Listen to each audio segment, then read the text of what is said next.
Everyone give it up for Andy Grammer. Have you been like loving this like TikTok era of music? There's something really cool about it and something really weird about it. But you did busking. I was covering a Michael Jackson song on the promenade and a stranger came up and he's like, no. You shouldn't do that one. That's like not. When we posted our video of Honey, I'm Good With You, Yeah. a majority of the comments were like, oh, it's the Liv and Maddie song. Did you think it could be a big deal, or were I you? have no idea. All right, you guys, welcome back to Counter-Melodies. I am Jonathan. Guys, it's really interesting. I know I said this on the last episode or maybe in every episode, but I think we need to start, we need to make the official decision that the woo thing is like actually happening. Okay. Like that's real. Maybe we count it down and then we're like, audience, join us. 1, 2, 3, woo. Oh, Wow. did you hear that? Yeah, that was fun. Wow. Three notes at once. 3 notes we at love once. that. It was like singing a chord. That's kind of a lot of skills, right? Very Layla Hathaway.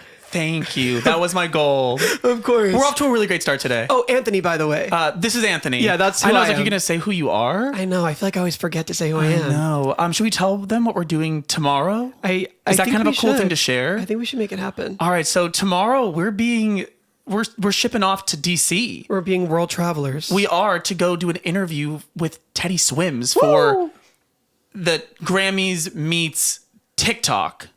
all of it. Yeah. So we're very excited about this. I'm so stoked. We're big Teddy fans, obviously. And we y'all- had him back here in February. Y'all know we did Lose Control and all that stuff, which is still our most viral video ever. I think so. Like over 150 million across platforms. That's not real. That's kind of insane. But yeah, so we're going to go hang with him in DC tomorrow because he's doing Jingle Ball there. Yeah. And that's kind of the vibe. That's honestly all of the information we know. I hope we get to be backstage at Jingle Ball, though. Could you imagine? I think that would be pretty fun. Have you seen he's been dressing up as Santa Claus? Yes, of course. Yeah. It's so funny. I saw a picture of him and I did not recognize him. Someone was like, oh, Teddy Swims at Jingle Ball. And I was like, okay, I know I saw him almost a year ago, but there's no way he's aged that much. I remember when he was here and he was like, he grabbed the blonde Ken wig that I had sitting in a corner. He's like, can I just wear these for the videos? We will insert picture right here. Yes, Teddy, I guess, is just a big dress up guy. I guess, so do you see the video of him oiling down Benson Boone? Anyway, I think it's time to get to the intro of the day. Oh, yeah. Oh, Counter-Melodies. Oh, yeah. Oh, Counter-Melodies. It's time for the best intro of all time. Very Best intro of official. all time. Here we go. Okay, I hope I nail this. Okay, guys, today's guest is someone who has been a true force in the music industry for over a decade and maybe even more. From his breakout hit, Keep Your Head Up, to multi-platinum tracks like Honey, I'm Good, Don't Give Up on Me, this guy has become one of the most beloved pop artists of my whole life. He's known for his catchy songs and his genuine, heart-centered approach to music and life. He just released his new album titled Monster in the fall. And I know it may be incorrect grammar, but this guy is truly the mostest talented of them all. Everyone give it up for Andy Grammer! Just the best. Was Thank it good? you. It was really good. How many grammar jokes have you gotten in your career? Oh my God, so many. Okay. But that was great. Was it a good one? That was a good one. Okay, cool. It was really good. I can't imagine that people get the ER versus the AR right ever. Never. Yeah. On my ears, they got it wrong. My in-ears. Are you serious? Yeah. Every day, before I go to a show, I open up my little pack that's so nice, and it has grammar with an AR at the end. And every day I'm like, well, that's gonna be my life. It keeps you humble, right? Yep, that's how it goes. Your own in-ears are like, who? Who? Oh, God. Yeah. My own in-ears, totally. That's insane. yeah. Well, it's so nice to have you in here. You are one of our most recurring guests. Oh my Yes. God. It's which great. is very fun. We've done 3 or 4, I think 4. I think 4 Yeah. or maybe 5 total videos, but we've had 3 slam dunk. Crazy Unbelievable. moments. Yeah. Amazing. I know. Oh man. Have you been loving this TikTok era of music? You can be honest. Yeah, there's something really cool about it and something really weird about it. Fair. I would say that's a fair thing, right? Yeah. Yeah. And I genuinely love and hate both of those things. The fact that you can make a splash completely on your own is incredible. Pro. And then also that you have to do it is also annoying. Yeah. That's fair. But the onus of creating some buzz has, I think, fallen back onto the artist. Yeah. Which is cool because no one can tell you what to do in some respects. Mm-hmm. But But I did start in the music industry when there was a little more you could do outside of that. Right. And you... But it was still annoying. Like, Right. Like, because you were a lot of people like harken back to the good old days. It's like, no. I like ran around the country to say hi to every radio station ever made. Right. It was like a election campaign style, like 2 years to keep your head up on the radio. So when you put it in that perspective, you're like, yeah, then you can make some TikToks, you stupid. Right. Yeah. But you did busking. Oh, I busked, yeah. You were, so not only, I mean, it was probably a little bit earlier than like the radio tour, but you were also just like on 3rd Street Promenade, just... There's in general, it's just like a lot of work, and you better love it. Yeah. And if you love it enough, then insert new form of work. Yeah, like at every yeah. season of whenever music is. You know? And that's kind of the MO at this point. It's like you have to keep evolving, you have to keep changing, Yes. or else yeah. good luck. Which is like so annoying because when something works, You want it to keep working forever. it's just fun to keep working forever. I know. I think in general, it's just how it goes. Yeah. And that's Yeah. okay. I think the artist really wants to like just work on music, and I don't know that it's ever really been that way. Yeah. I think that's the myth. Do you... Sorry, that ding really took me out of the Yeah, moment. you know, the ding took us out of the sorry. moment. It's part of the kitchen vibe. I did the... We're raw and authentic here, guys. We We're gonna are. keep So we the do. ding in. We're going to keep the ding... I don't know if it got into the audio. I think it was just in our ears. Yeah. So they're all like, what's wrong with all of you guys? Oh, there was a really loud, like Jonathan receiving a message on his text computer. message. Yeah. That's what it was. Okay. Totally lost my train of thought. Like a little squirrel just went by. We were talking about ever changing. Oh, yeah. Do you feel like a lot of your peers and your friends have struggled to keep up with that? Or is it kind of like you're all in it together? Well, I think what's uniquely interesting and difficult, and then also like a potential for huge gain or whatever you want to call it, is that I went out to the promenade for 4 years, and I figured out what my sound was, right? Wow. Which is, every artist has to do this, whether you're a painter or anything. Right. First you mimic other people, Yep. and then slowly you start to figure out like, oh, for what I do, for what my vibe is, I'm going to start trying to make my own thing. Yeah. And that's a long process. And I think that as artists, we kind of understand that that's part of the game. I think in 2024, the new thing is you have to figure out what you are in social media and on the internet. Yeah. And those are not necessarily the same thing. Yeah. Like finding your sound is a whole lot of interesting work. Mm-hmm. And then finding how do you come across on the internet. Is it supposed to be really short? It's supposed to be really long, like a podcast? Am I supposed to just like make one movie every 10 years? And that's like everybody now has to do that. And I've seen some friends really dive headfirst into it, and others that are like, I don't want to do any of that. Yeah. And I feel for everybody. Yeah. Yeah. But there's really cool things that come from it. Absolutely. If you dive in headfirst, there's like the potential is unbelievable. Yeah, I mean, one of the things that I particularly love is I think it's the I Do video you brought in Costin Mayer. Oh, the best. And so now I'm curious to know, is a moment like that like, oh, I already love these people, let me incorporate them, or is it, ooh, influencers following, it's advertising. Probably somewhere in the middle. Yeah. I love them. They're And so good. I would say in general, my social media was not something I focused a ton on, and then the pandemic happened. Yeah. And I was like, I literally can't go anywhere Yeah. or do anything. Yeah. So TikTok was like, this is my life. Yeah. And it was pretty fun. It was like being at a party and you're like commenting on everybody's thing all the day. And then you're like making videos to respond to something else in song form. And just being opened up to that was like, oh, this is awesome. This is incredible. Yeah. Because that's how we first connected. Yeah. Because you were like hosting a show or something on Yeah. TikTok Live. We kicked around this idea that never took off. It got like almost, me and TikTok were really close to actually putting the show out, which Yeah. was, could you do an American Idol where you were auditioning through duets? That's right. That's what it was. So like you get all these incredible people, and then they you set up like a chord change or something, like a bed, and then they sing and write something over it, and people pass on based on that. It's funny. And it was awesome because like at that time when I was so into it, there are all these people that I was connecting with, like you, Yeah. and so many other people that are now like on the radio too. That's so sick. Super cool. Well, it's cool because I remember you had me in as like a guest judge. Yeah. But I was judging my friends. Totally. Which was like the weirdest thing. Very strange. But I had to like pretend it wasn't that way. And I was like, yeah, I think. Like you missed that one a little bit. Yeah, a little flat on that note there. I don't know. But How do I not know? I feel like I know everything about you, and I didn't know that you were... that's our origin story? Yeah. Oh, yeah. Well, And- you guys are, it's amazing, and I give you so much credit the fact that we are in here and that you've created a buzz out of your kitchen is like unbelievable. Thank you. And it's very like symbolic of where we're at. Like you take it, my first song came out in 2011. Okay. And so there was still kind of this, it was dying, but it was still there, that you do a lot of work on your art to get it polished in a way that then you bring it to gatekeepers and they decide whether you get to be one of the few that gets to go behind the gate. Yeah. And then the gate blew up. And that created absolute chaos. Yeah. And now there's not even a gate to get into in some respect. And a lot of it is, can you, through your own self-gumption, create something really cool and interesting? Yeah. Now, overall, artistically, and for the average number of, like for the total number of artists that get to do art, this is awesome. Yeah. Yeah. This is like a huge win. Yeah. I think transitioning from people that used to do it the old way and then getting into the new way. Like when I came in, CD sales, the people that were 10 years ahead of me, like behind me, were like, you don't understand how much we used to make from CDs. I can't even Like, imagine. you can't even understand. Because when I was in school, I went to school for music business, and they would like, I remember studying record contracts and stuff, and the teacher would be talking, and I'd be like, do you know about Napster or you don't know about Napster?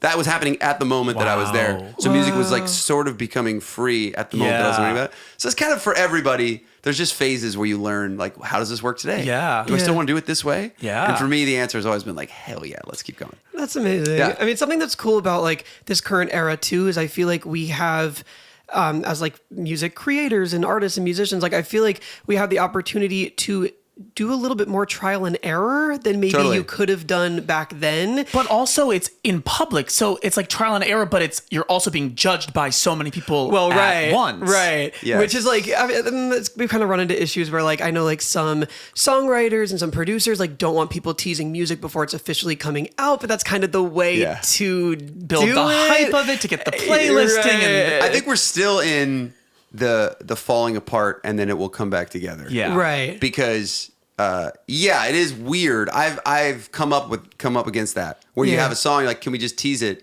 And then all the songwriters and producers are like, we did that on spec. So Right. am I going to get paid? Well, what are we doing here? geez. Yeah. No, it's The true. whole though. model of everything is Yeah. kind of a little confused at the moment. Yeah, it becomes this weird conversation of like, when is it officially a song and when is it just a Right. demo? Yeah. And like, Yeah. you used to be able to kind of share a demo like with a crowd or an audience, but like this is all over the internet. You know, Yeah. it's a different Right. thing. We're all just riding the wave here. Yeah, Here we are. And it's Yeah. also kind of interesting because sometimes certain songs have a crazy life because they were never put out. Like, is it Fantasy by Ariana, where everyone's like, why didn't you make this a single? And it's like, everyone knows it, but it's like, I bet you had that actually been on the album, you wouldn't have liked it. But there's something about the like, well, we can't have it. Totally. That's right. Like an unreleased demo. But then again, it's not generating income because it's not out. The other thing that's really interesting is there was still, I don't know. Do you find that, say, 10 years ago, you listened to music more? Or do you think you listen to more music now? Listen to quantity, or do you mean like quality, like really taking it in? Like taking it in. Definitely. Because there's so much happening on your phone at Yeah. all times, and it's Yeah. so short Yeah. that we're all kind of like living in 10-second increments. And not to mention with like phones, it's like, listen to my new song. You can't hear the bass at all. Yeah. And it's got a great bass line. So it's like, even when I'm focusing on the music, if I'm listening on a phone speaker, I'm not getting half the information. Yeah, and that makes me feel really like old, like you should listen to it. There's like, nah, that's not what I'm saying. I'm just, in general, there's less attention Right. to give to a song. Right. yeah, to that point, you said something interesting last time when you were here, and it really resonated with me. Like we had like a random side conversation, and you said, because I was like feeling a little insecure about like releasing like specific songs, and like I didn't really know what I like wanted to do next. And you said to me, you were like, well, there's no such thing as everybody anymore. Yeah. Which I thought was so interesting, but it's so true. It's like, like the audience that is going to find that song, like they're gonna love it, they're gonna resonate with it, they're gonna make sure that like that is being fed to them, and they're Yes. going to listen to it and everything. And then there's going to be a whole other audience of people who may like know me, know the videos, know the page, but like not even know the song. Yeah. Crazy. It's just crazy. It's crazy how it's wild. changed. It takes a further level of ongoing courage, I'd say, to be an artist today. There was some, and it was always a myth, Yeah. that you would maybe have a big hit and then everybody would put you up on a pedestal and be like, that guy is Yeah. unbelievable. Or Yeah. she is, man, she can't do no wrong. Yeah. And there is no version of that today. Right. Because if you're around a human all the time, which is what we're basically doing, reverse Right, stalking right. on TikTok or Instagram, it's like, No, you're weird. You're a human. You're like, Yeah. you have flaws. You didn't hit that note right. You didn't. And so there is no, I think some of the mystique has gone down, but I don't know what that's worth, to be completely honest. That's real. I don't have any. I don't have a lot to lose from that. I'm not mysterious in the least. So, yeah, but I think that is interesting that you just consistently have to have.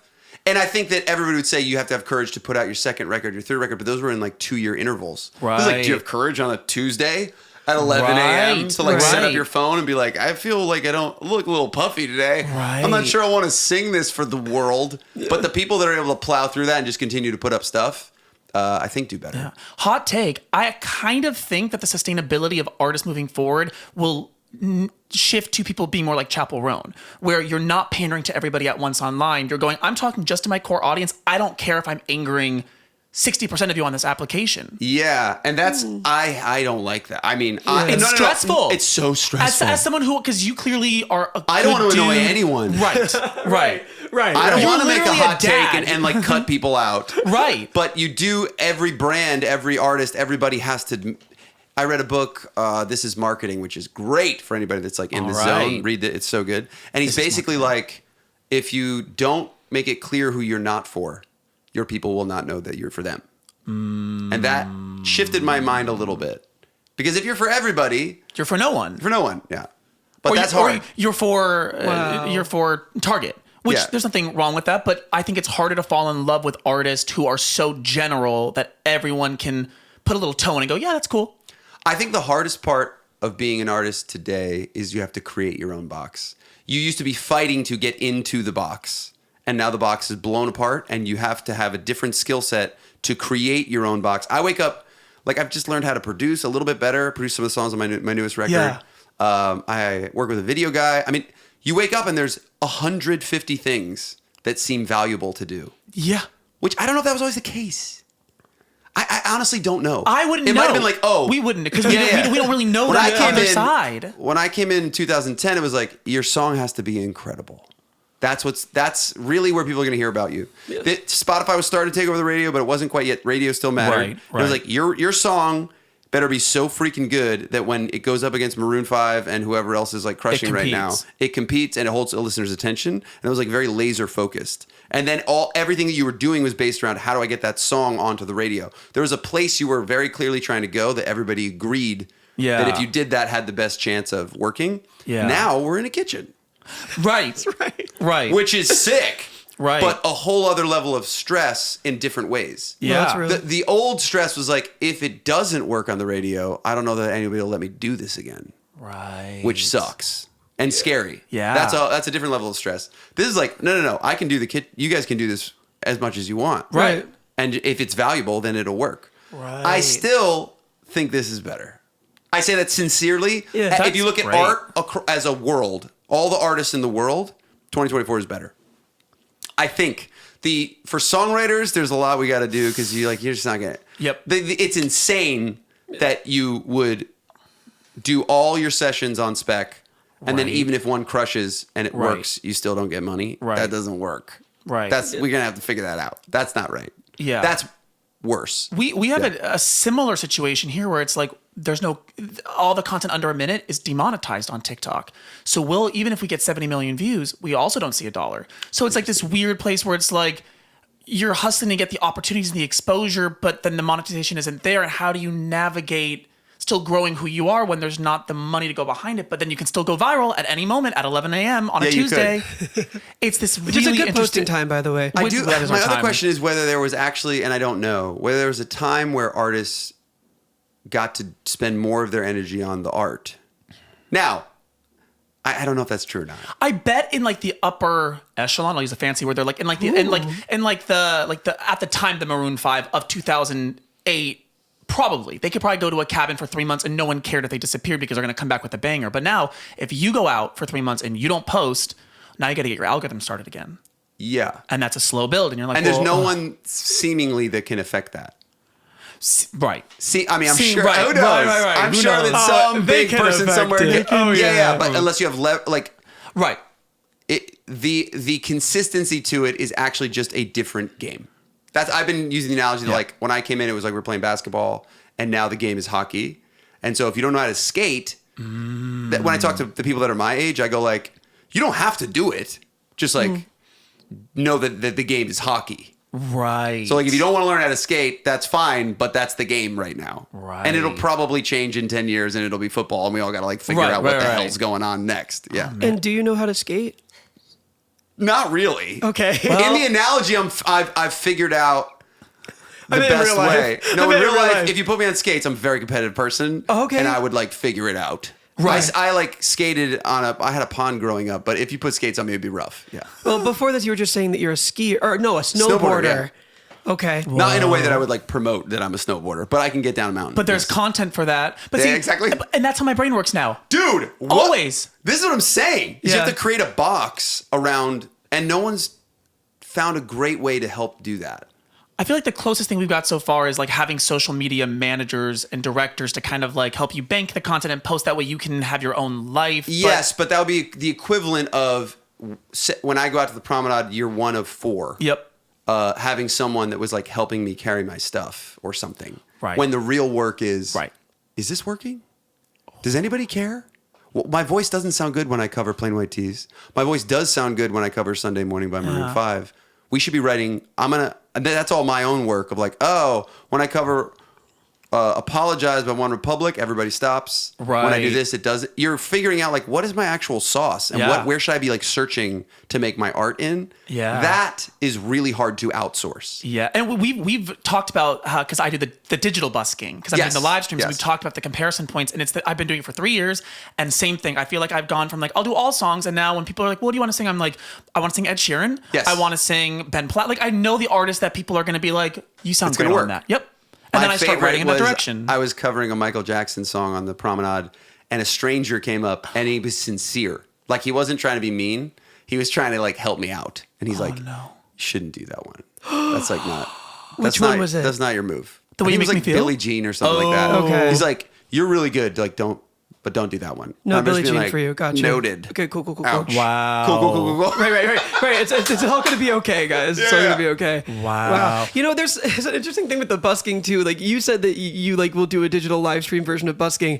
I have seen as well. There's like now these big viral videos that are all over TikTok of people like setting up busking moments. Have you seen this? Yes. So it's like there will be somebody like out on the street like doing their thing, like playing guitar, whatever, and then the artist of the song Of course. happens to be walking by. Yes. And then they'll pop in and sing it as a little duet. But these moments like go so viral. Yeah. And it's just so interesting. Like there's such a like modernification. I mean, clearly we of want it. human connection, but Yeah. we're like going about it so bad. Like we're inventing digital moments to feel the sensation of the 2008 real bus. It's crazy.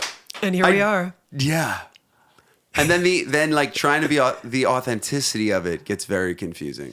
Some people are able to handle a little bit more of it, and it serves them very well. Yeah. Because it's all kind of a big fun game. The idea that I think it's going to go further and further in this direction with the algorithm, where like the follower count matters almost like doesn't matter as much. It really doesn't. And it's just like, does the piece of content that you made matter? Right. So then you can go from having 1,000 views to 24 million, and you got that takes a to stay up creatively in that field Yeah. is really, I think one of the other things is really hard to do. Yeah. So what I wanted to ask, if I can jump in here, Do it. you were talking, you just mentioned refusing to basically not live in the moment by always thinking about generating the content. Yeah. And you're a father, you are a husband, you have friends and family. How do you navigate making sure that you're not turning your private life into business all the time? Yeah, I mean, well, it gets a little bit interesting with kids, especially when they get older. When they're little, it's one thing.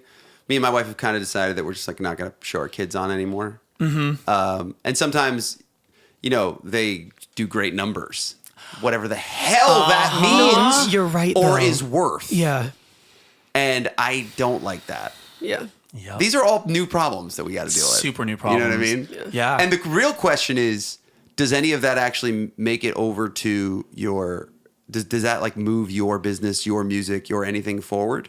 And the truth is, this goes back to the busking thing of like finding your sound. Right. For some people, it might.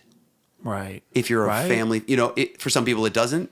But everybody is now tasked with figuring out like, what is my actual music sound? Yeah. And then what is my internet take or Right. sound or feel or whatever. Because you could definitely argue that your brand is served by incorporating your family, because you are clearly a family man and a you good could. dude. You could. I don't. Sometimes, I mean, we've had like crazy viral with my kids, and Right. it doesn't mean any, I mean, I don't know. I don't know Right. what that. I don't know. Right. I mean, I think what you're doing is healthy. Like, Yeah. for whatever it's worth, from a 30-year-old looking at you, it seems like that's the healthy and the right thing to do. And ultimately, then you land on like, is it good for my daughter to be a part of that already?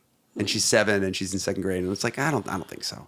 She's gonna have her own chance to figure it Right. out. When you Right. ask her, like, do you like when people know who you are at my show? She's like, yes. Right, of course. Of Love course. that. Yeah. But as a dad, you're like, I don't know. I don't know. Yeah, I We're don't know. gonna pause. We're gonna pause. I don't know if I would like Yeah. that from your perspective. Yeah. There's also like a weird thing where a lot of people are making their careers and their livings off of having what they call a family channel. Yes. And, like on YouTube, it's like a full like daily vlogs of families, and they are like, it's basically like my dad used to like take little camcorder videos of like Yeah. me whenever I would sing a show, or like my brother whenever he would like do anything, and it would, he'd document it for us. Yeah. But it's like putting that like onto YouTube and making your full living off of that. It's strange. I can't judge it or say it's good or bad. Again, I think it's for each person. Yeah. I think that we are experiencing the disintegration of an old model. Yeah. Like we used to all just be like, of course, the Kardashians. But now, like, Right. Sure. any family is interesting. Right. You go to Thanksgiving, it's like, Right. there's a lot of interesting things happening, That's real. happening No. here. So, like, who knows? Wasn't Demi Lovato part of actually getting family vlogging outlawed in California? Yeah, so Demi just did a documentary called Child Star, and a part Whoa. of it was, if you haven't seen it, it's Yeah. it's worth the watch. But there's a whole part of it where Demi and a couple others are working toward getting a oh my gosh, what is a Coogan account? Yeah. So working on getting that. I just pulled that out A of Coogan account? I don't know what that means. So that's for like child actors, like to make sure that their money is going into an account that they can't touch or nobody can touch until they turn 18. Love that. Right. So they're figuring out a way to create a Coogan account type setup Which for is, the internet. because everything is blending. Yeah. And so that is really necessary. That's also probably why there's a deep guttural instinct to keep them off. Right. Because Yeah. once it becomes the actual way that you're making your living, that, like, if you've ever been on a set, I was on a set with my friend. He had me come over and I was like saying hi, and there was some scene where like a little kid is supposed to say a line and then put his face in the cake, right? Yeah. And as I was walking onto set, there's like 19 cakes that look exactly the same because they all know how long this is going to take. And then you realize that there's a 4-year-old child who has to say this line and put his face in it, and everybody's being nice to him, going like, okay, say this. And after 4 cakes, he like still didn't do it. Right. And you realize the tension of like, you got to get the shot, dude. But it's also a kid. And that energy with kids is pretty intense. So you just like, ooh. And so if that is seeping its way into families, because that's the Yeah. And now there's probably good people, as I would imagine. There's great directors that Of can handle it course. and do it correctly. Right. But in general, yeah, it's wild. Yeah. Because you could argue, like, as time is going on, your digital life as a performer is arguably more important than, like, Okay, let me ask you this question. Yeah, 'cause please. This is fascinating to me.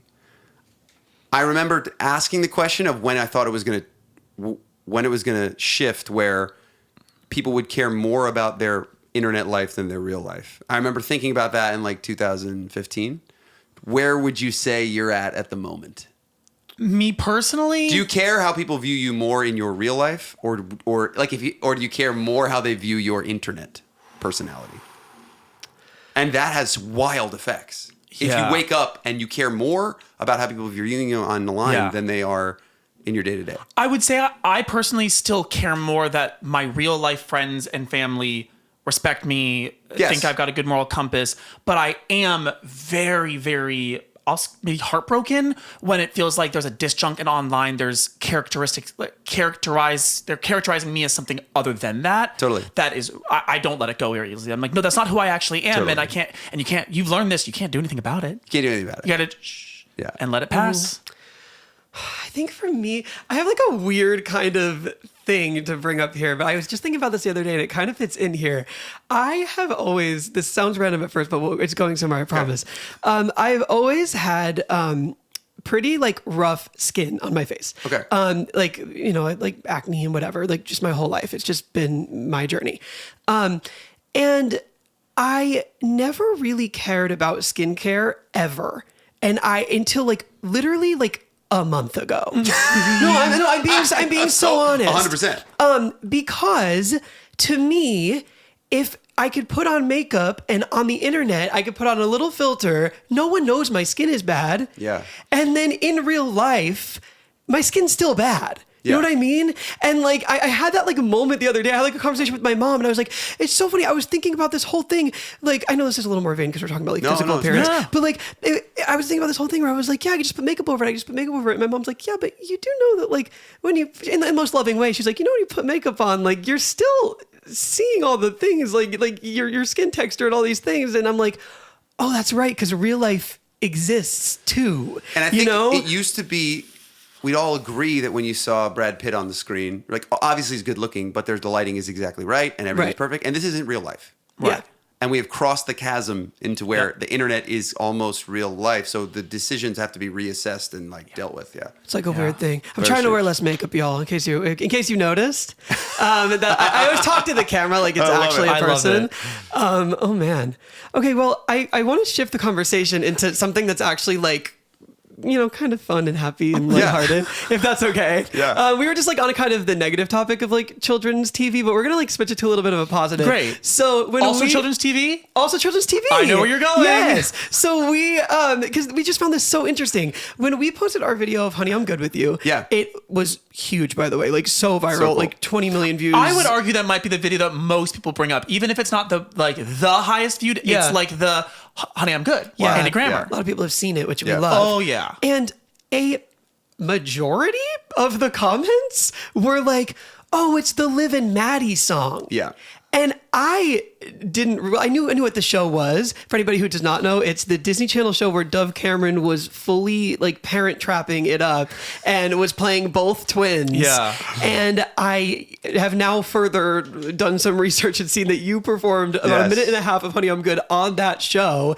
And apparently that's where Wild. most of TikTok a lot knows of it people from. know me from that. That's wild. Unbelievable. It was like a day. We like went and just sang the song on this stage. It was great. What was the order of operations? Was the song huge? Yeah, then the you song got was pretty okay. big already, and then they had me come play one. Like we went on a set for one day, we sang it, and then like everybody, it was wild. Wow. You never know. Yeah. What things are gonna happen? Did you know the show at No. all? You're just like, oh, it's like some like Disney Channel show. Like, Yeah. did you think it could be a big deal, or were I you? have no idea. But I trust that the people that send me to things are like, this is worth your time, and so then I go. And then we had a blast. It was really fun. Yeah. Do you feel like? I thought you were going to bring up because my dad is a children's singer. I thought that's where you're headed. Don't worry. Oh, we have that in there We'll too. get- Don't we'll worry. get there. Because he's the best. I was getting ready to answer that I've stolen everything from my father. Yes. Go Oh on. man, I love that. I said to Anthony, I was like, I wish we could do the kind of, do you watch like Between Two Ferns or Yes. Z-Way, like the drive? I was like, what if we started the whole podcast? Welcome in, Andy Grammer. So you're a Nepo baby. Talk about it. Totally. 100%. Meanwhile, your dad did like a bunch of like children's. Yeah, albums. him and my mom wrote like a lot of really incredible children's music. And a lot of it was like for you, and you have a brother. yeah, it was for my brother and for me, and then like it was beautiful, incredible songs. Which now, like, I don't. You guys probably don't even know. Do you? And have you ever seen Bluey? Oh, you don't even know the question that you just asked. So have you been broken? I love and been brought Bluey. to tears by Bluey? Talk to him. He's Yeah, the he Bluey. doesn't know anything about Bluey. I mean, we're literally about to fly tomorrow, and he's going to see that it's all I watch on the plane. It always is. It always is. It is my comfort show as a 25-year-old adult now with no children. Exceptional. And the Yes. truth is that what will keep your kids' attention is a certain amount of things. And so you can almost get away with it not being as good as Bluey. Okay. And maybe in a way that is different as adults get old. Maybe I don't know if that's a fair argument or not, but a lot of it feels like just like bright colors, loud, silly things, and plastic, whatever. That's right. And then you get something like Bluey, and you're like, oh my god! And my daughters love it, and we watch it as a family. It's amazing. And I think that my dad and my mom made music. You know, their first album that did pretty well was called Teaching Peace. So they're like these beautiful, really put in a lot of energy, like a Bluey, like. And I listen to it as an adult, it makes me want to cry. It's like, see me beautiful, look for the best in me. It's what I really am, and all I want to be. Like, oh, God. And watching my father sing that to like 4 to 9-year-olds and them just like taking it in and understanding it was like a really great way to get started. Yeah, and it seems like that is baked into the DNA of your music. I mean, Totally. so much of it is there's a quote on your Wikipedia page which basically talks about like you work so authentically from your real emotions, you just happen to be happy more of the time than you are sad. I think so. That was like 13 years ago. Do you still stand by that statement? I don't. This is a good question. Do you guys think that a certain amount of happiness is like genetic? Yes. Because I think a lot of people take credit Yeah. for like, I'm so happy, I'm the coolest. Yeah. But I think that would be like taking credit for being like 7 feet tall and pretty good at basketball. Right. It's Like- definitely both. Yeah. No, you got to work hard. Yeah. But yes, I would think I was born with like an optimistic bent. Yeah. And then definitely nurtured by Yeah, totally. your family. Yeah. So this is something I never thought I would talk about in the world ever. Love it. But my father also used to make children's albums. Hello? Yeah, like this is a crazy thing, but I might as well just bring it up because I know it is what it is. I learned so much about songwriting and Yeah. music from my dad doing that. Specifically, my brother. We'll insert the photo. My brother has a tattoo on his arm of a cassette tape that says "Clean Your Room" on it because one of the songs was called "Clean Your Room." Yeah, totally. His was a little bit. I mean, there were some like nice inspirational messages, but his was a little bit more like "do your chores, kids" Do your kind of chores. stuff. If you get them singing, they'll do anything. Yeah, well, but it's just Teaching such you a- work ethic, a good work ethic. There you go. And I feel like I really did You get a do. great work Yeah. ethic from them. Yes. But this is so interesting. I never thought I would have a shared experience with Yes. somebody that is that. That is insane. It's really, That's very cool. it was cool to grow up around songwriting all the time. Yeah. So you just kind of like have a sense of what a pre-chorus, a hook, why you're going to repeat the hook, so you better be good. Right. That's real. You want to hold a little longer to then say the thing to make it count for more. Like these are all things that were just like in the air when I was growing up. Yeah. And how long was the journey from like writing your first song to like getting your first hit? Probably the first song was in high school for like 17, and then the first hit was like 26. Yeah. Cool. So a long time. Yeah. I took a long sidestep into thinking that maybe I wanted to be like an actor. So I went to school Oh. for theater. Now we have something yes. in common. And what I quickly found was like, oh, I got to say all the words that you're telling me to say. Right. But what if I don't care about this Right. thing? And that's how, there's nothing wrong with doing that. There are people that Not are at all. amazing at telling the story, but I'm like, I don't really want to write like a play. Right. So I would be writing songs in between doing the Yeah. theater shows. And I'm like, Yeah. all right, I got to go. Yeah. But I really wanted, I loved writing. Yeah. Sorry, that's so cool because I dropped out of my program my junior year of college and I was in a basement in Indiana doing summer stock theater. Do you know? Yeah. Yeah. And we were doing West Side Story, which is a show that I always wanted to do. Yeah. And I kept thinking, please email and cancel for today so I can stay in here and keep singing with my guitar and making vines. Making things. Yes. Making vines. Making Yes. vines. Yeah. Wait, did you have a favorite like part that you played in a musical ever, or? I was a man on a train in The Music Man in high school. Okay. What do you talk? Like, so Yeah, that's the whole thing. good. And then I got a couple leads of shows that I honestly can't even remember. Okay. In college. And it was Okay. fun. And it was like, some of this is here. I like to be on stage. Right. I like taking people through a journey. Absolutely. But like, I have to say what you want me to say. right. And I don't know if I consider myself like rebellious. It was just like, that's not what I, Yeah. that's not where I'm going to shine really. Yeah. And I remember when I was on the street performing, I remember being like, I am supposed to do this. My voice, and this is not fishing for compliments, is not great when I started. I promise. Okay. And I remember thinking very clearly, it's not, because there were a lot of people that were really good out there at that point, because you could sell CDs, which is gone. Right. So you could go out there and sell a CD for $10. And we learned there's a lot of money in CDs. And so, yeah. But if you sold 100 CDs in a day, which I did many times, you're like, yo, this is legit. I should probably be paying taxes. Oh, probably. Right? And so, but I remember thinking like, oh, it's not going to come from the quality of my voice. It's going to come from, I'm going to have to be like a really good songwriter. I actually think art a lot of times comes from people's insecurities.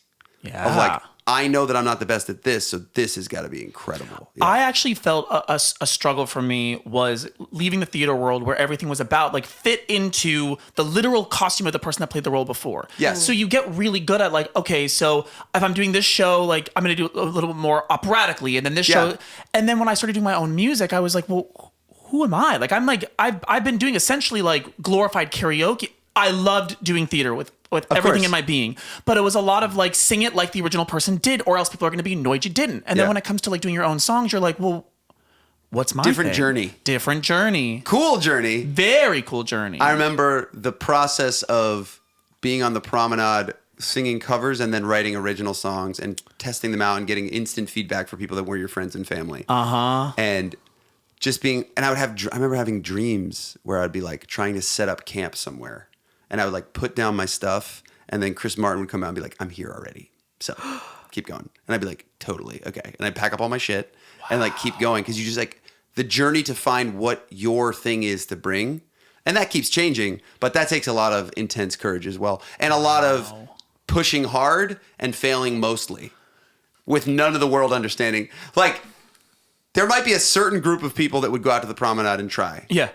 Then you go, who would do it for 2 full years? Then the number gets a little smaller. And you go for 3 years, smaller. 4 years is like, there's not that many people that will just stay and fail and fail and fail and have people come up and go like, you probably shouldn't do that one. Yep. And then like, pick yourself up off the ground keep and going. somehow keep it going. Yeah. Did you have a guitar case out for the money? Or? Yeah. Okay, cool. Guitar case, little things that make change, I trust you. And I would just like play forever. Anybody ever steal from your... Nobody stole from my case. Okay. It was pretty good. All right. Pretty sweet people. Did you ever run into any artists that you were singing the songs of? That never happened. I never had that happen. No. That you know But there of. were, but even you guys know too. Like even just little bits of encouragement along the way. I'll say to anybody that has an artist friend goes like so far. Right. So what I always say, it's like when you begin, you're fuzzy. Like someone would come by and be like, "Oh, almost." Like you got something. Yeah. I don't want to buy your CD, but like keep going. Good enough. Right. You know? Yeah. And I'd be like, okay, that'll hold me over till Friday. Like, I appreciate you, you know? Wow. Oh man. No, I always, anytime I see, like if I'm in the city or something and I see somebody busking, I always tip every time. Oh, every time. I like make sure. It's a must. Well, now it's on Venmo, so Yes. it's easy. Right. Yeah. I was in London earlier this year, and there was this woman singing opera, like in this some sort of like courtyard thing. It was very echoey, and you're watching and you're enjoying it. And there was a guy walking around going, "If you like her, here's her Venmo." And then you're like, "Oh, thanks. Let me know. We'll go ahead and do it." And you're like, "Wait, you've outsourced the." Wow. Yeah, and I'm sure he gets a cut of it. Okay, wait. You said you wanted to do an activity with us. Oh my gosh. Okay, yeah. so I did a tour of a one-man show, which was wild. Okay. I've never done that before. And the show itself was like very different than what I usually do with my band. Yeah. And there were telephones set up. There were 6 telephones in the audience, and everybody filled out questions on cards before the show started. So there'd be 3 questions. The first question was, write the name of someone who saved your life, mentally, physically, spiritually. Second was, write an act of service for someone that you've done. And the third one was, write the name of someone you deeply love that has passed. And I would pick throughout singing songs, cards out and read out the names that people have said. And then they would go to a phone and we would have like a little conversation. So I want to try it with one of you two. Have either of you lost someone that is you deeply love? Of course. Who have you lost? My grandfather. Your grandfather, what's his name? I'm already like, I know. I'm already like, what are you gonna do to me? Okay. I mean, like everyone called him Bob. Bob. Yeah, Okay, Robert. so if you were in my show, you would have written down Bob, and then I would go to my chest and I pull it out. And if by chance I said Bob, then you would get to decide. No one was forced to do anything. But if you were brave enough that day, you would stand up and you'd go to a phone and you'd pick up the phone. And it comes from this story that I read about a Japanese wind phone, where someone who lost their cousin put a phone booth in their garden and would go out and have one-way conversations with the person that they'd lost. And then a tsunami hit, and like all these people passed away at the same time, and people started making little pilgrimages up to this guy's garden. So at my show, which is wild, it happened in almost 30 cities across the U.S., you would go to the phone, you'd pick it up, and then I would say, finish the statement for me, as if you're talking to him through the phone. I hope you're proud of me for. Oh, and I have to do it right now? Yeah. No. I'm already single teared down the fucking face. Oh man. Oh wow. I would say his whole thing was like music, and he like is the reason that like my mom sings, and like everyone says that I'm like kind of a spitting image of him. Like that's what people say. So I guess I would say I'm hope that he's proud of me for how far I've continued to do music and kept my drive. And I don't know, tried Awesome. to make people happy with it. I want to thank you for it. Oh my God. Oh my God. Okay.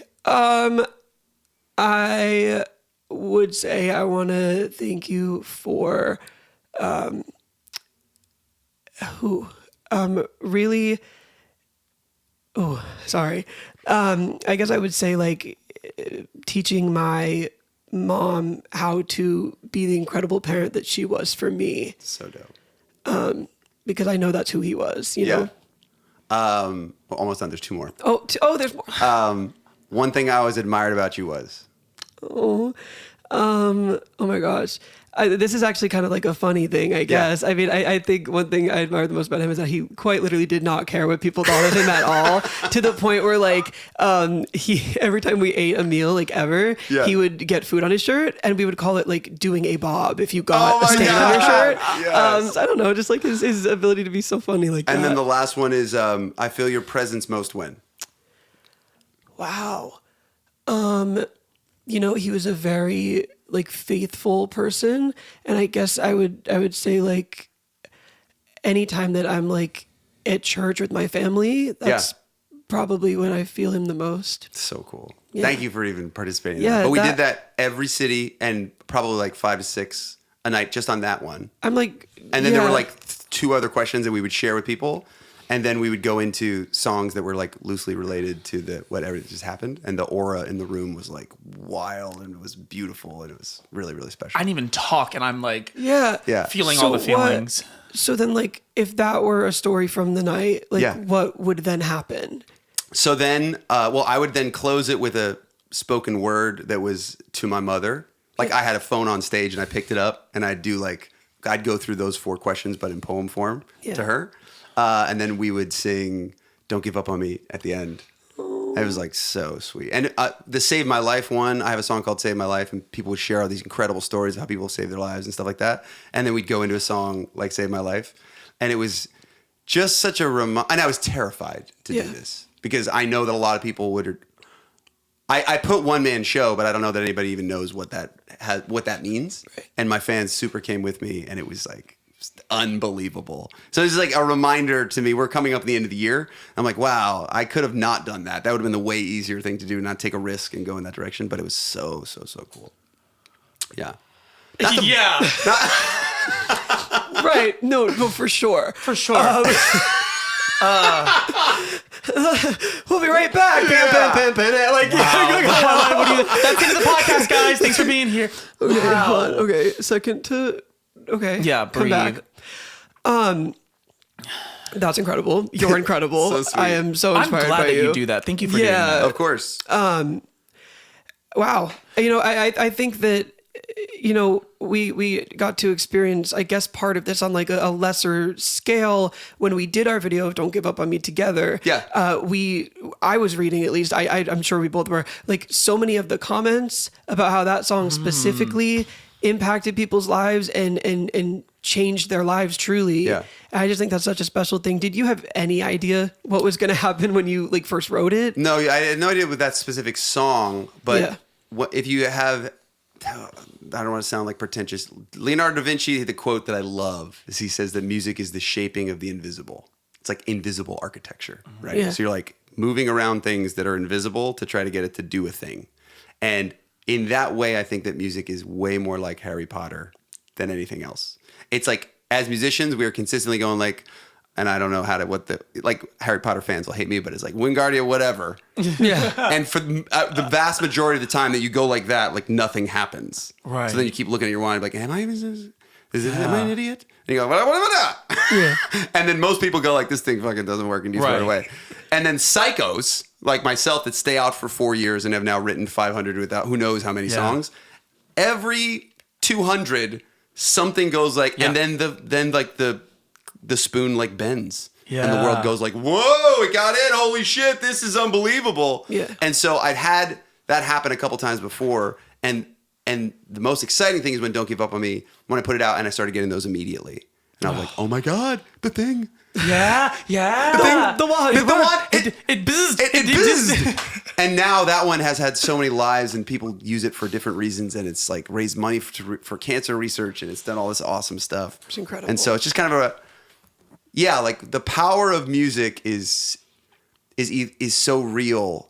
And it either doesn't work but we all know when it does. Oh, yeah. It's so cool. Yeah.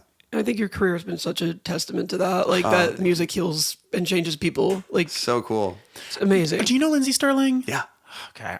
Because there's there's a thread of what he just did with you in Lindsay's, like the anxiety conversation. Yeah. She's so willing to break that fourth wall during her concerts and really be like, hey, I'm a person, you're a person. Let's have a moment together. And then we'll go back to having fun. Yeah. And it was so, I haven't seen enough concerts. I'm not good at going to enough concerts. But seeing that, I was like, oh, this is why we're here in person. It's not to listen to, and there's no shade in this, to, a triple tracked, completely like full band. There's room for everything. There's room for everything. Yeah. Like, but there's so much when you get the humanity in the music. Yeah.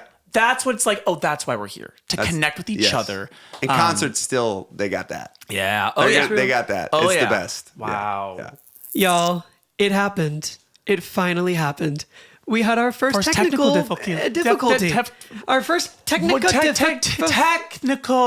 difficulty. We're really excited because this means that we've made it. Like if we're able to claim technical issues, then like That means that we've made it as a podcast. we've of made course. it as a podcast. So for the next few minutes, you might be hearing the camera audio. You will be hearing the camera audio. So the sound is going to be a little bit different, but we wanted to give you the end of the episode as it was. So buckle in for the last 5 minutes, and we'll see you next week. Okay. Your new album. New album called Monster. Tons of mandolin all over it, which I was not expecting. So fun. Do you play yourself? Not really. Okay. But me and Logic do. Love that. Right? And Because you then- said you did a lot of production on this A album. lot of production. Yeah. Me and Maddie, and then I brought in better mandolin players for sure to do it. But there's something about that sound that with the stomp clap that is like, yes, dude, I love it. And singing about pain over that felt like right. And you love a stomp clap. I was going to say, that's like the sound. I love a stomp clap. And so we're going to get to go tour it next year, which I'm so pumped about. In March, we're going on the Monster Tour. Yay. And we're actually bringing this mandolin player that I love. Yay. And it's going to be really, really fun. How many dates is that tour? I think that's like 20, 25. Okay. And that's full band? Full band, full, like crazy. North jump America, around. South America, North America. We'll put up the Amazing. dates here. Yes, we Please. will. Y'all gotta come by. We will. Are you doing an LA show? Oh, I'm sure we will. Okay. Okay, I'll be good. there. Yeah. Totally. I love ID. That's off Monster, right? Yeah. And that's I always butcher this. Maddie and Ted. Ted. I'll see Tia. Who's Tia? And Tamara. Right. No, your song with Tia and Tamara. Yes, right. of course. Yeah. I love that one. Yep. And that was the one with Costumere in the video. In the right? video. I Yep. love that. That was great. When I saw that, I was just like, oh, my heart feels so warm. Just- They were some of my pandemic I know. relief. And they're great. Have you had them in here? No. We should figure something out like that. Oh, Like yeah. No, but you can have them dancing here. That's true. Dance that'd version. That'd be sick. Imagine their solo is just then like, Yeah. I mean, One strange one where they teach you a dance instead of Yeah. singing, and you guys dance. Okay, but here's the issue there. We don't dance. Yeah. Right. I don't know if I believe that. Do you dance? I mean, badly. Okay. Yeah. I can move if I have to. yeah, Someone gives me instructions. right. So can we expect Andy Grammer Dancing with the Stars? I did it. What? Yeah. Anthony, Oh, yeah. how did we not? I know everything about Dancing with the Stars. Do you I really? didn't know. Wait, what? Hardest thing I've ever done. When did you do it? When was that? 2015. Who was your I did it when partner? Honey I'm Good was hitting. I went on with Allison Holker. Oh man, yeah. Yeah. Made Okay. it 8 episodes. Oh. Absolute anarchy of a situation. That means you were good. nuts. Yeah, for not being good. No, at I'm episodes so is- competitive that I'm like a sports guy. It'd be like if you feel like a basketball guy, I'm like, go do this. And I'd be like, listen, I don't know how to dance, but I know how to like run sprints and never give up. If that counts for anything. Wow. We actually just went to the finale with my daughters love it. Oh. Love it so much. Well, my love for Dancing with the Stars really started like in the pandemic. So Oh, yeah. I wasn't watching No, in of course. 2015, but Yeah. oh my gosh. Crazy. Wow. Oh my God. The new season was so good. So good. It was so good. It was really good. Like shout out Joey, like yes, he did deserve to win, of course, but like my heart broke for Chandler a little bit. Like, come on. like a little bit. like a little bit. My heart broke. No, for sure. Yes. So with the album, the one, not the 2015 moment. Yes. I think you mentioned this in interviews that like personal changes kind of took place that informed some of the record. You want to chat about that for a second? Sure. I don't know whether you guys are people pleasy as well, but that's like pretty core to who I am, I'd say. And so like boundaries, saying what you need, and then sometimes being taken advantage of. Normally would not sing about things like that. Yeah. But it was so intense in my life in that moment in certain situations that something about the mandolin opened the door for me to go sing about those. Yeah. And kind of like we were saying about all the comments on Don't Give Up on Me, where like, oh my gosh, those are comments that I understand and that I've come to hopefully expect. Like, I'm gonna write a song about that type of a topic and I'm gonna get a comment back. It's like, this helped me through this time. And writing about all this has gotten all these other comments that are very similar, but with a totally different flavor of like, I really needed to leave this relationship. Yeah. And I just need you to know that I did, and this album got me through it. Or and that's pretty wild. Cool. New, interesting, fresh. Gotta keep moving, Fresh like the eyes. Fresh like the eyes. Wow. You know what I'm saying? Absolutely. That's the worst line to end on the podcast on. But fresh like the eyes? Fresh like these eyes. Well, that's how we're ending it, baby. Yo, go see Eddie on tour. Where can we find you? Yes. Oh, it's just your line. That's your line. I just said it. Okay. I'm suing. Wow. Okay, say your line. Say your line. Yeah. So tell everyone. I can't even speak now. Tell everyone where we can find you. You can try to find me on any of the social apps, and you'll type in grammar and you'll spell it wrong first. But under where you spell it wrong, grammar ER will be. Right. You just hit that. Right. And TikTok, Instagram, all the Facebook. All This will come out like a week before that may or may not happen. The TikTok ban. So exactly. Maybe we'll find you there. Maybe we will. Awesome! Thank you. Guys, thanks so much for watching this episode of Counter-Melodies. Make sure to like, subscribe, and turn on post notifications so you never miss a moment from us. See you soon.